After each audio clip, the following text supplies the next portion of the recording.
General secretary अपनी party, आदरणीय general secretary district अपनी पार्टी, आदरणीय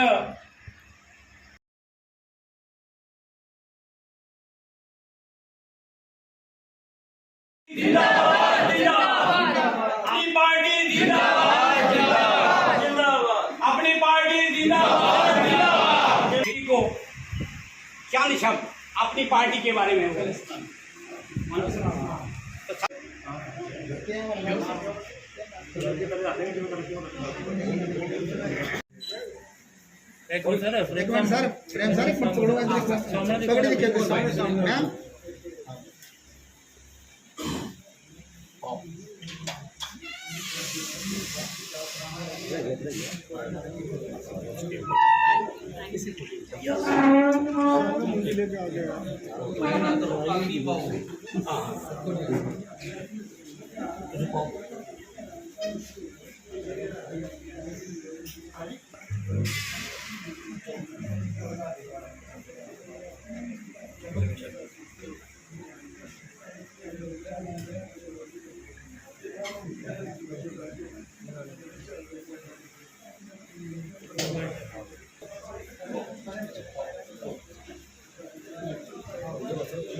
ये पहले के काम स्टार्ट थे, पहले कर रहे हैं।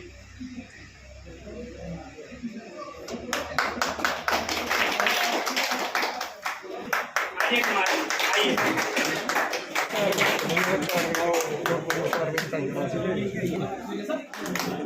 यूसुफ खान, नरेंद्र कुमार, यूसुफ खान,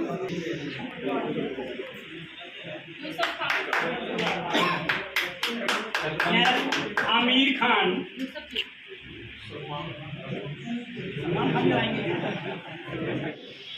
इन्होंने सभी ने आज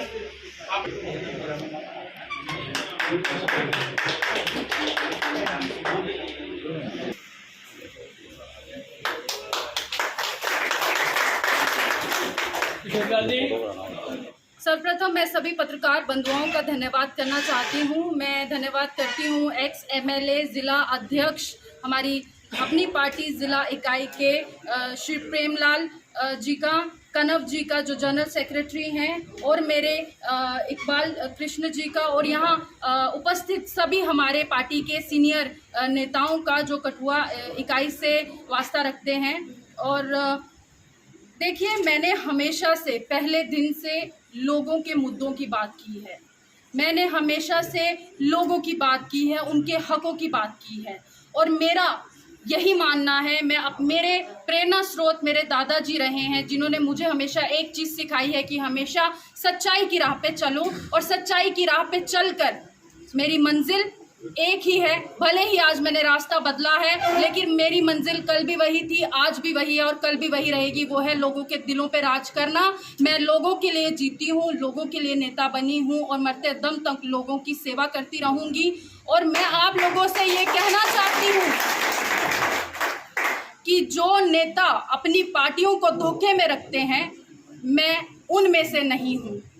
इसलिए मैंने अपनी पार्टी का दामन थामा है। मैं शुक्रिया अदा करना चाहती हूँ अल्ताफ बुखारी साहब का, हमारे प्रोविंशियल प्रेसिडेंट श्री मंजीत सिंह का, एक्स एमएलए श्री प्रेमलाल जी का, जो लोगों के मुद्दों की बात करते हैं, चाहे एसआरओ हो, चाहे वो हमारे रिसोर्सेज हो। पहले दिन से ये लोग बिल्कुल सोची समझी बात करते हैं और एक दम राइट पॉइंट की बात करते हैं, इश्यूज की बात करते हैं। तो मैं यही कहना चाहती हूँ, यही कारण था कि मैंने अपनी पार्टी का दामन थामा है, और मैं इस पार्टी के साथ हूँ और लोगों की लड़ाई लड़ती रहूँगी, जैसे मैंने पहले दिन से। कांग्रेस पार्टी आपने क्यों छोड़ी है, क्या कारण है? देखिए, मैंने इसी में जवाब दे दिया कि मैं उनमें से नहीं हूँ जो नेता अपनी पार्टियों को धोखे में रखते हैं। इसलिए मैं ये चाहती हूँ कि मुझे ऐसा प्लेटफॉर्म और ऐसी सच्चाई की राह मिले कि जहां मैं लोगों की भलाई कर सकूं, उनके लिए लड़ाई लड़ सकूं, ना कि आगे आप समझदार हैं मैं क्या कहना चाहती हूँ। पंजाब में भी कांग्रेस लगातार टूटती हुई नजर आ रही है, तो क्या लगता है कि जम्मू कश्मीर में भी अब कांग्रेस की इसी अंतरकला की वजह से ही आपने कांग्रेस का दामन छोड़ दिया? देखिए, जब घर पे मुखिया की कमी हो जाती है तो हमारा परिवार बिखरने लगता है।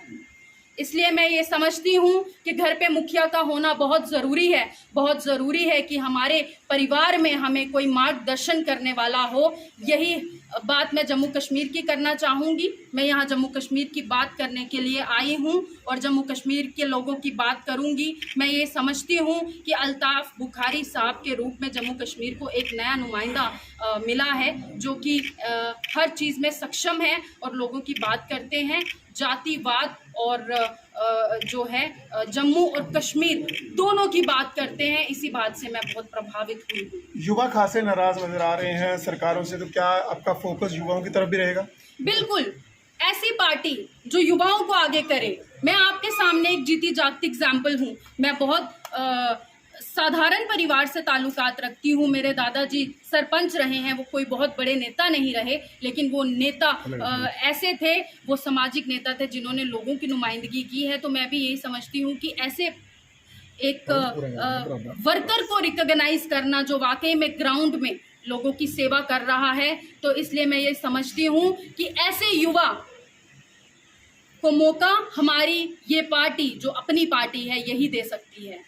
मैम, अपनी पार्टी को भी बीजेपी की बी टीम बताया जाता है, किस तरह से देखते हैं? कांग्रेस एक ओपोजिशन पार्टी थी और अब आप जो है इसमें आई हैं अपनी पार्टी में, तो उसको भी बीजेपी की बी टीम बताया जाता है। देखिए, बी टीम का तो मुझे पता नहीं, लेकिन ये ए टीम ज़रूर साबित होगी और आप देखेंगे कि बाकी सभी पार्टियां जो भी हैं, यदि वो सत्ता में आती हैं तो वो बी टीम साबित होंगी। और ये मैं यहाँ बैठ के आपको ये बात बता देना चाहती हूँ कि जम्मू कश्मीर अपनी पार्टी यहाँ पे सरकार बनाएगी और वो बिल्कुल ए टीम होगी। उसका जो प्लान है बिल्कुल स्पष्ट है, उसके कार्यक्रम स्पष्ट हैं, जम्मू और कश्मीर की जो नीतियां हैं वो एकदम स्पष्ट हैं। जब मैडम जी बुखारी साहब से मुलाकात हुई तो उन्होंने बुखारी साहब की पूरी प्लानिंग जम्मू कश्मीर के बारे में, जम्मू कश्मीर के हितों की बात जब उन्होंने की, उसने कहा हम सदा के लिए नहीं आए, हम चाहते हैं कि लोगों को इंसाफ मिले। तो उन्हीं बातों से प्रभावित होकर के, हम भी उनकी बातों से प्रभावित होकर के आज हम अपनी पार्टी में काम कर रहे हैं। और खुशबू जी का हमारे साथ आना ये हमारे लिए बहुत अच्छी बात है। कठुआ के लिए एक बहुत ज़्यादा अच्छी खुशखबरी मिलेगी और हम कोशिश करेंगे कि पूरे कठुआ में एक दिन खुशबू जी का नाम होगा और खुशबू जी को आगे बढ़ाने के लिए हमारी पार्टी है वो कसर नहीं छोड़ेगी। हम अपनी पार्टी की तरफ से इसको आगे लाएंगे और पार्टी को मजबूत करेंगे। और मुझे उम्मीद है कि हम कठुआ के अंदर ज़रूर कामयाब होंगे अपने मिशन को लेकर।